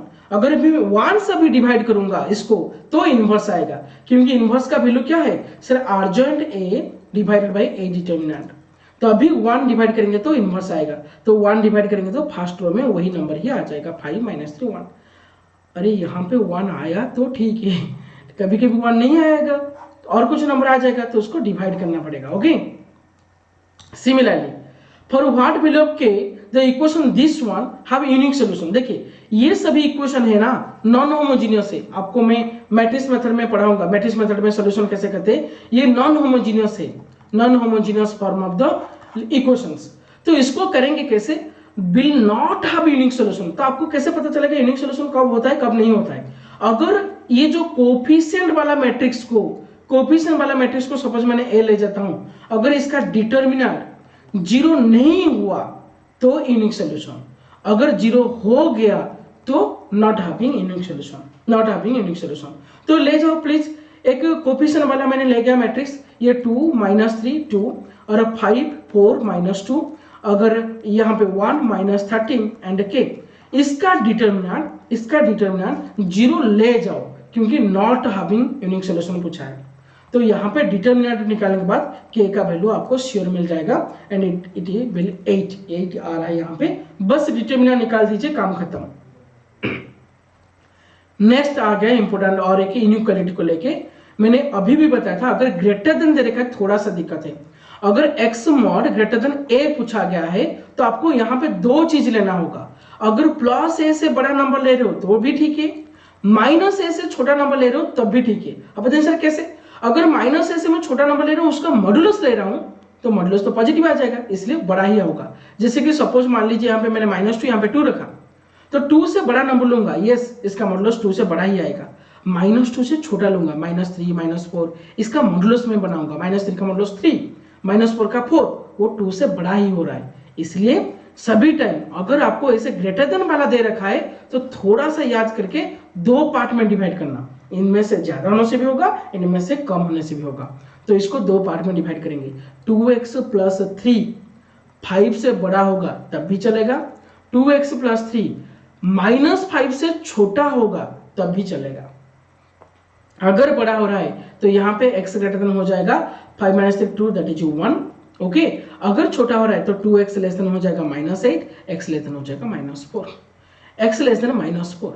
अगर -4 है तो -4 से छोटा जितने भी लोग ले जाओ चलेगा, 1 से बड़ा जितने भी। तो यहाँ पे मैं ले गया -4, यहाँ पे सपोज 1, तो 1 से बड़ा मतलब अप टू इन्फिनिटी, एंड -4 से छोटा अप टू -∞, इसलिए -∞ से -4 एंड 1 से infinity, this is the right answer. Minus infinity से -4 एंड 1 से इंफिनिटी। एंड ये भी मैंने पढ़ाया था कच्ची-साची इनइक्वालिटी, आप वीडियो भी है अवेलेबल, आप देख सकते हो। कच्ची-साची इनइक्वालिटी, चेबीशेव इनइक्वालिटी बहुत इजी तरीके से मैंने पढ़ाया था। तो कच्ची-साची इनइक्वालिटी क्या कह रहा है, एक्चुअली क्या कह रहा है? कच्ची-साची इनइक्वालिटी ये कह रहा है अगर कोई दो पेयर ऑफ चीज है, A1 A2 A3 ऐसे कुछ नंबर से, B1 B2 B3 ऐसे कुछ नंबर से, अगर दोनों को मल्टीप्लाई करके, जैसे कि A1 B1 plus A2 B2 plus A3 B3 ऐसे करके उसका स्क्वायर सभी टाइम लेस होगा इंडिविजुअल का स्क्वायर, जैसे कि A1 square plus B1 square plus C1 square ऐसे, sorry A1 square plus A2 square, A1 square plus A2 square plus A3 square ऐसे multiplied out B1 square plus B2 square plus B3 square ऐसे। और इसका simple सा मतलब यहां पे दे रखा है, देखिए दोनों को मल्टीप्लाई करके जिसका स्क्वायर सभी टाइम लेस होगा यू मतलब इंडिविजुअल का स्क्वायर मल्टीप्लाइड भी मतलब और एक इंडिविजुअल का स्क्वायर। बस यहाँ पे इनर प्रोडक्ट्स दे दिया है, और इनर प्रोडक्ट्स पे क्या होता है आपको एक्चुअली ग्रेजुएशन में है, बीएससी मैथ में है, ओके आप वहाँ पे पढ़ सकते हैं, नहीं तो अगर कहीं होगा तो मैं क्लास ले जाऊंगा, लेकिन यहाँ पे देख के भी आप बता सकते हो this is the right answer. And the next question है, ये सिंपल सा चीज है, एम जीएम से बड़ा होता है, जीएम एचएम से बड़ा होता है। एम क्या है sir? A plus B by 2, इसको एम कहते हैं। जीएम सर ए बी का पावर हाफ, इसको जीएम कहते हैं, that is root over of A B. And HM sir 2ab by A plus B, ये होता है HM, that is 2 by actually 1 by A plus 1 by B, इसको हम HM कहते हैं। ओके, तो ये इनइक्वालिटी से आया है, तो बहुत सिंपल सा बेसिक सा थिंग्स है और कुछ नहीं। And well suppose pack of 52 cards are there, probability the card will not X card, S card नहीं होगा, तो S card 4 कार्ड है तो उसको नहीं होगा, मतलब there are only 48 cards are there, तो 48 by 52 हो गया काम। ओके, तो ये 4 12 जार, ये 13 4 जार हो गया, 12 by 13 is the right answer. Next हम आगे चलेंगे, देखिए एक committee of 2 person is selected from 2 men 2 women, हमारे पास क्या है सर? 2 men है और 2 women है। What is the probability that committee will have no men? देखिए हम 2 पर्सन को कैसे सिलेक्ट कर सकते हैं सर? 2 मैन में सिलेक्ट कर सकता हूं, लेकिन उसी टाइम मेरे को फीमेल नहीं लेना है, क्योंकि मेरे को 2 ही नंबर चाहिए, 2 ही पीपल चाहिए। एक कंडीशन ये होता है, नहीं तो सर 2 में फीमेल सिलेक्ट कर सकता हूं, उसी टाइम मेल नहीं लूंगा, मैंने यहां पे लिया है। और क्या हो सकता है सर? एक मेल भी ले सकता हूं और एक फीमेल भी ले सकता हूं, इतना सारी सिचुएशंस मेरा आ सकते हैं। ये टोटल सिचुएशन से, ये टोटल सिचुएशन से, तो क्या हो गया देखिए 2C2 का वैल्यू 1 एंड 2C0 का वैल्यू 1, ये 1 आ गया। 2C0 1, 2C2 1, तो ये भी 1 हो गया, प्लस ये 2C1 sir 2C1 that is 2 multiplied to 2C1 that is 2, ये 4 plus 1 plus 1 that is total number of situations I have 6, total number of situations. Okay, total number situation, लेकिन मेरे को चाहिए have no man. No man मतलब suppose यहां से मैंने man नहीं लिया है, तो ये कितने सारी चीजें सर? एक ही पॉसिबल आउटकम होता है, तो 1/6 is the right answer, 1/6 is the right answer. और अभी मैंने सेट थ्योरी में पढ़ाऊंगा ये इस टाइप का प्रॉब्लम को कैसे बहुत जल्दी हम कर सकते हैं, बस 1 मिनट में कर सकते हैं। देखिए इस टाइप का प्रॉब्लम में बस आप वैन ऑयलर्स डायग्राम यूज करिए, वैन ऑयलर्स डायग्राम आपको बहुत हेल्प करेगा, इसके बारे में मैं क्लास लूंगा। ओके, नहीं तो मेरा शायद अगर क्लास अवेलेबल होगा यूट्यूब में, आप देख सकते हो एग्जैक्टली इस टाइप का क्वेश्चन, बहुत ही क्विक क्या है, बस 2-3 सेकंड में आप कर सकते हो। हाँ हार्डली नहीं तो 5 सेकंड ले जाओ। ओके, 5 सेकंड में हो जाएगा आफ्टर ड्राइंग द फिगर। देखिए कैसे, बस तीनों फिगर ड्रा कर लीजिए, तीनों फिगर, ये मान लीजिए फिजिक्स, ये केमिस्ट्री, ये मैथ, ये लास्ट से शुरू करिए, ये तीनों में 18 है तो तीनों को यहाँ पे रखिए, नहीं तो मैं थोड़ा सा बड़ा बना देता हूँ फिगर, आपको समझ आएगा। ओके, थोड़ा सा मैं बड़ा फिगर बना देता हूँ यहाँ पे, तो ये एक है, ओके ये और एक है, और ये और एक है। चलिए ये फिजिक्स मानिए, ये chemistry, suppose this is mathematics. तो हमको करना क्या है, देखिए अभी मैं कर रहा हूँ, ये तीनों में 18, तो तीनों में श्योर इसके अंदर आएगा तीनों। ओके, इसके अंदर आएगा तीनों। नेक्स्ट अगेन देखिए, पीछे चलिए, फिजिक्स एंड केमिस्ट्री 28, तो फिजिक्स केमिस्ट्री 28 लिखने, यहाँ पे 18 रह गया, तो बाकी 10 यहाँ पे होगा। और पीछे चलिए, केमिस्ट्री में और मैथमेटिक्स में भी 28, केमिस्ट्री मैथमेटिक्स यहाँ पे 18 रह गया, तो यहाँ पे बाकी रह गया 10। अगेन पीछे चलिए, सर यहाँ पे 30 है physics and mathematics, physics and mathematics में 30 है, तो यहाँ पे 18 रह गया, तो ये श्योर रहेगा 12। और पीछे चलिए, आपको क्या पूछा है मैथमेटिक्स के लिए, तो मैथमेटिक्स में देख सकते हो 100 मतलब यहाँ पे 12, ये 18 हो गया, 30 38 एंड 40 हो गया, तो बाकी 60 यहाँ पे रहेगा, तो ओनली मैथमेटिक्स 60 हो गया काम। बहुत आसान है, और बहुत सारे क्वेश्चन मैंने किया हूँ, इसका वीडियो शायद अवेलेबल होगा पीजीटी क्लास का सेट थ्योरी में, ओके, तो आप यहाँ पे देख सकते हो, या टीजीटी में भी होगा। ये करना क्या है, ये बस कंग्रुएंसी, नंबर कंग्रुएंसी में आया है और मेरा वीडियो अवेलेबल है, आप देख सकते हो। इसको ना हम 150x कॉन्ग्रुएंट टू, इसको और थोड़ा सा छोटे नंबर बना सकते हैं, इसको माइनस करके ये 4 mod 31 भी बन सकता है, 4 mod 31।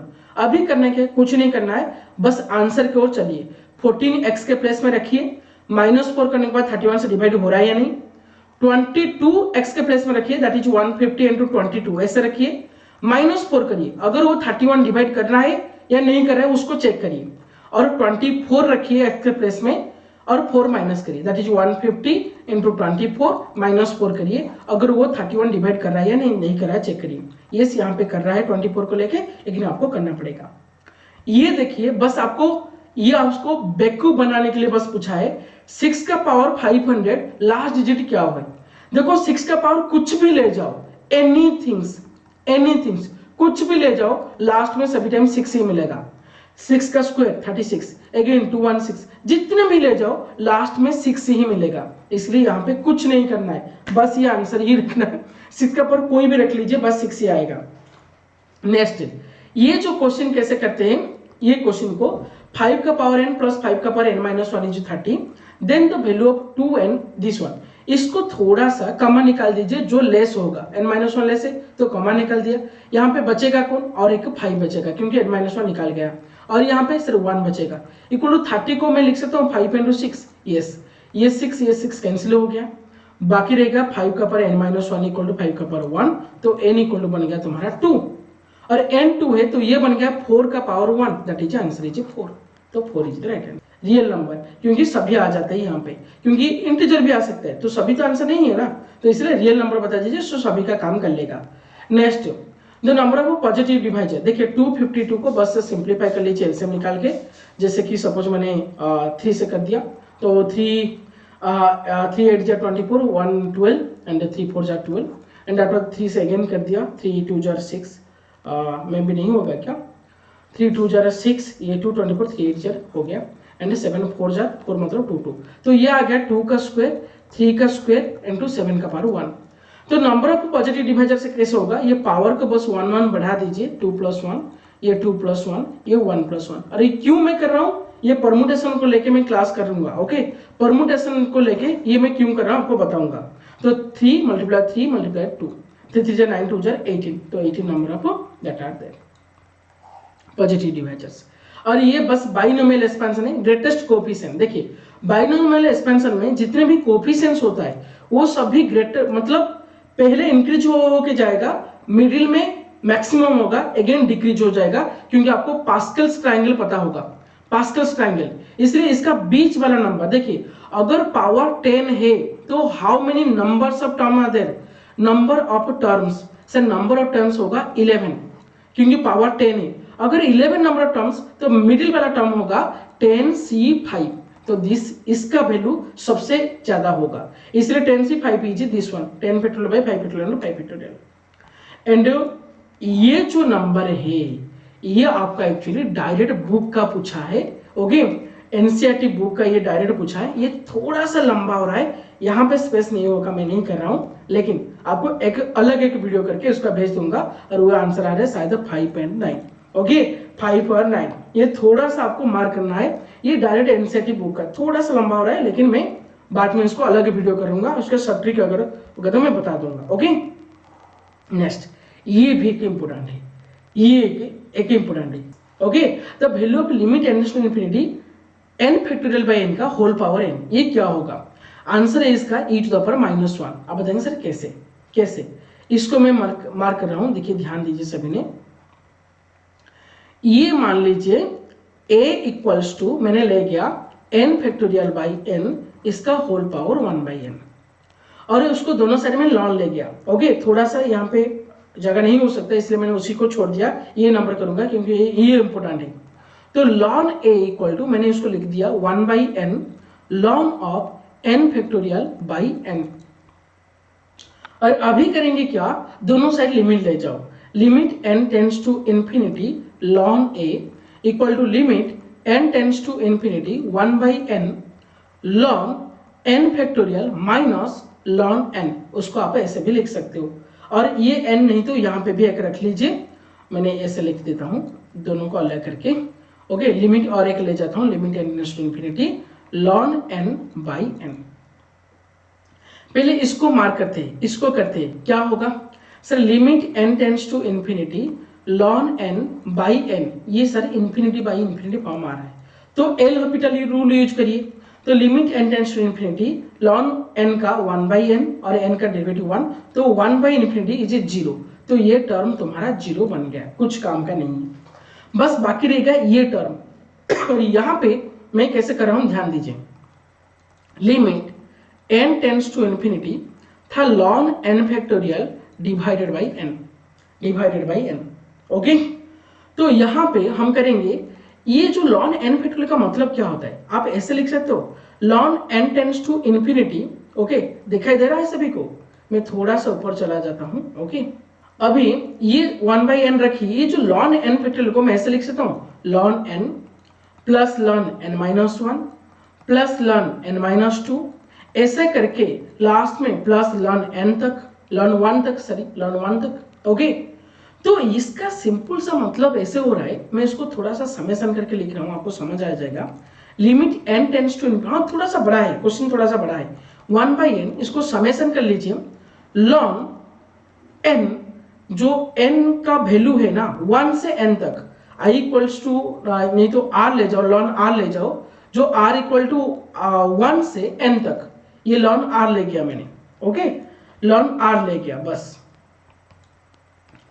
और इसका मतलब क्या है, आप थोड़ा सा सोचेंगे, जो अगर सर लॉगरिथम का लॉन का या लॉन ई का कोई भी अगर ग्राफ ऐसे जा रहा है, 1 से स्टार्ट करके n तक और n इंफिनिटी है, तो आप सिंपल ये मान सकते हो, ये बीच का एरिया हमको निकालने के लिए बोल रहा है, n टेंड्स टू इंफिनिटी दे रखा है, तो उसको हम ऐसे ले सकते हैं सर 0 से 1 तक ln x dx, हम r को x ले गए बस, ln x dx। ओके, क्योंकि यार इंफिनिटी तक है तो सभी का एरिया में ऐड कर दूंगा, और ln x का इंटीग्रेशन आप सभी को पता होगा से x ln x minus x, और जो 0 से 1 तक है, अगर अभी हम अगर पुट करेंगे तो ये 1 ln 1 माइनस ये हो गया, 0 को ऐड करेंगे तो 0 हो जाएगा, ये 1 माइनस 0।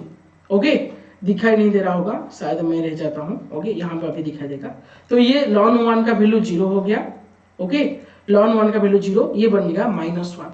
और ये मैंने लिया था क्या, यहाँ पे मैंने लिया था ln e का वैल्यू, यहाँ पे देखिए ln a का वैल्यू लिया था, तो a क्या होगा sir e to the power -1, अगर a यहाँ पे आ जाएगा तो e to the power -1 is the right answer. अगर होगा तो ये दोनों का वीडियो मैंने अलग है कर लूंगा, क्योंकि यहाँ पे थोड़ा सा स्पेस का डेफिशिएंसी हो रहा है। ओके, और ये देखिए sin x²/x, और ये फंक्शन क्या होगा, कंटिन्यूअस डिफरेंशिएबल होगा, neither continuous not differentiable, continuous not, मतलब कंटिन्यूटी के बारे में पूछा गया है और डिफरेंशिएबिलिटी के बारे में पूछा गया है। तो हम पहले कंटिन्यूटी के लिए चेक कर लेते हैं, 8x = 0, मैं कंटिन्यूटी के लिए चेक कर रहा हूँ। देखिए यहाँ पे मैं कर लेता हूँ,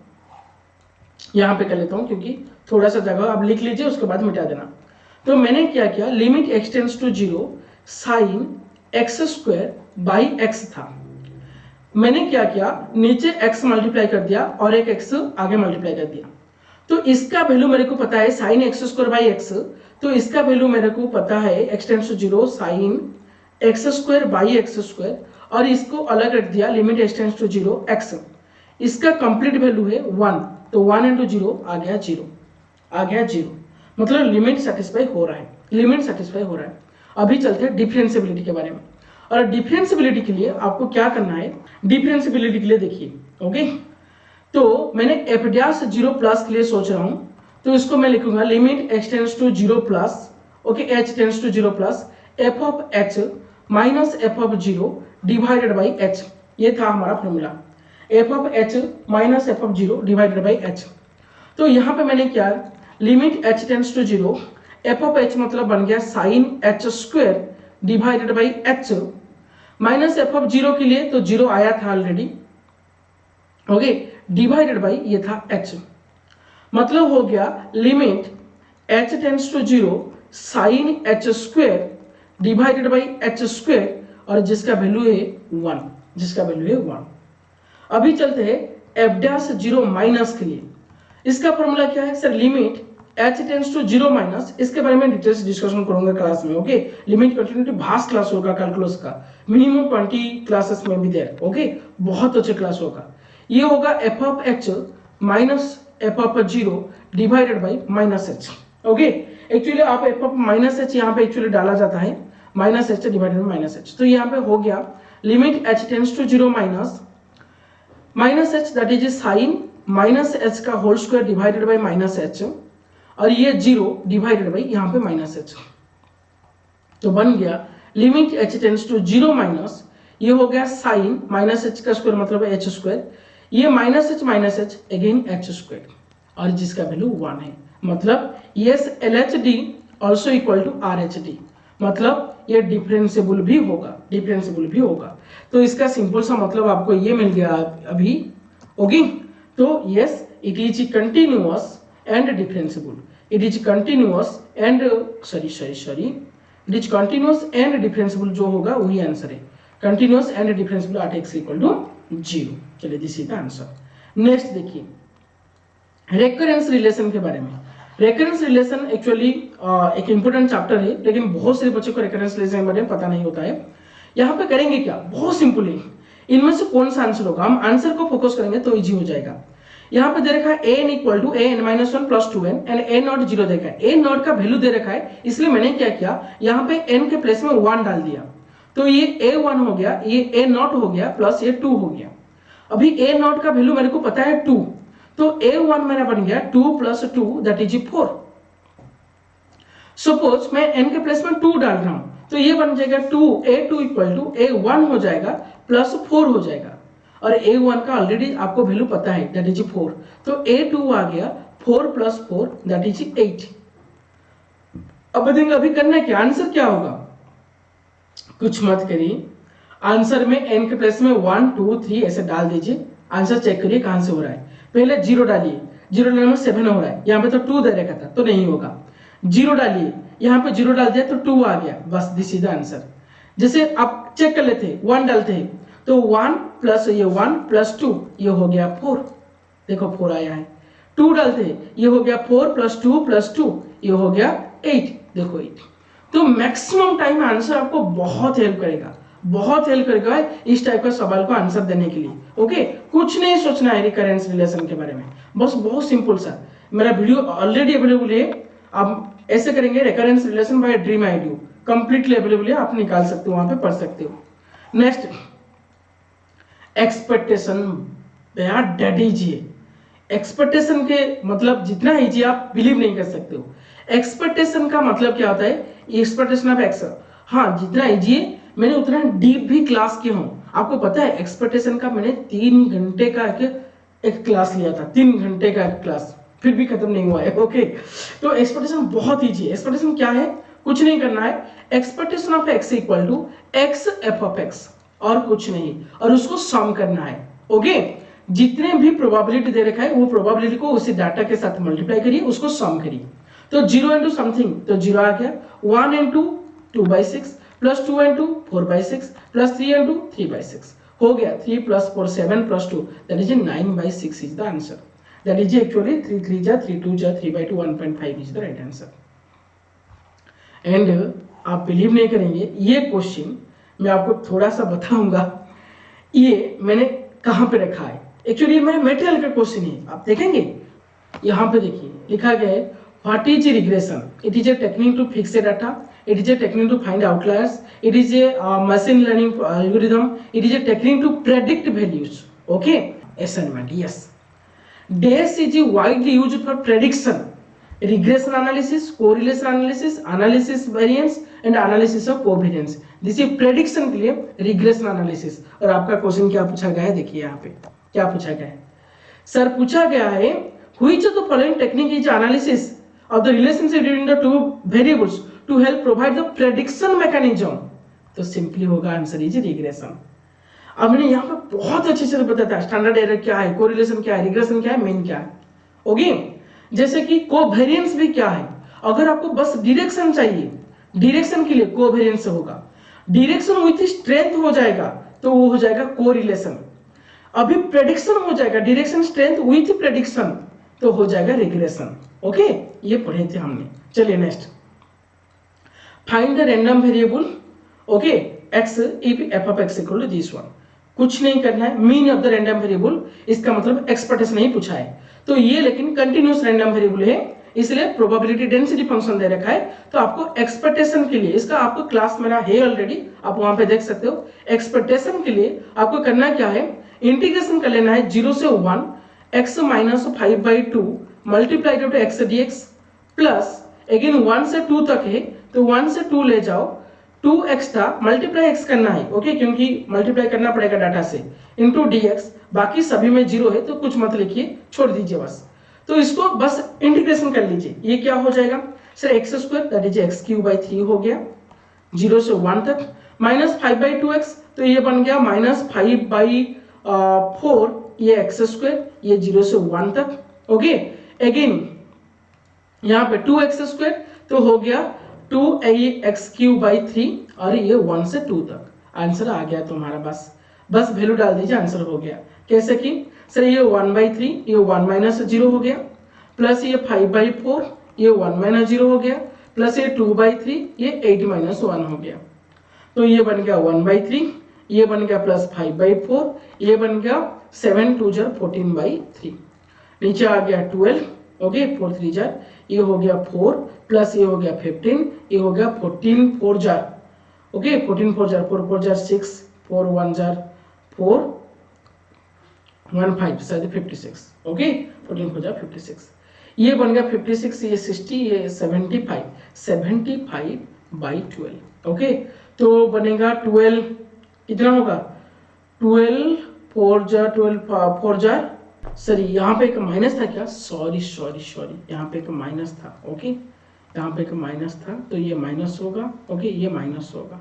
माइनस मतलब ये बन गया तुम्हारा, ये बन गया तुम्हारा एक्चुअली वैल्यू 45/12 और 12 ये बन गया 12 3 जा 36 तो 3 पॉइंट समथिंग हो रहा है तो 3.75 is the right answer, 3.75 is the right answer.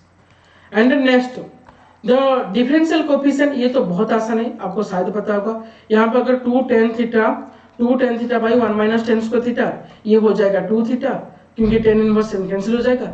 यहाँ पे भी 2 tan theta by 1 plus tan square theta ये भी बन जाएगा 2 थीटा।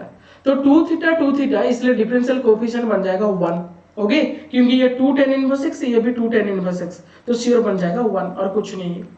हाँ, यहाँ पे एक इंपॉर्टेंट क्वेश्चन आपको पूछा गया है, मैंने आपको इसलिए रखा हूं ये क्वेश्चन। एक्चुअली ये बहुत सारे क्वेश्चन ये बहुत बच्चे नहीं करेंगे क्योंकि ये एक्चुअली गॉसियन इंटीग्रल है, गॉसियन इंटीग्रल।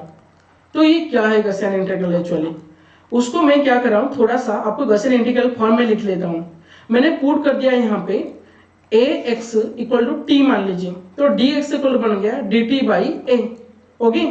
तो यहाँ पे क्या हो जाएगा, 0 डालने के बाद 0 हो रहा है, इन्फिनिटी डालने के बाद इन्फिनिटी आ रहा है तो 0 से इन्फिनिटी e⁻⁻t² ये dt/a और 1/a इंटीग्रेशन ऑफ 0 से इन्फिनिटी e⁻⁻t² dt।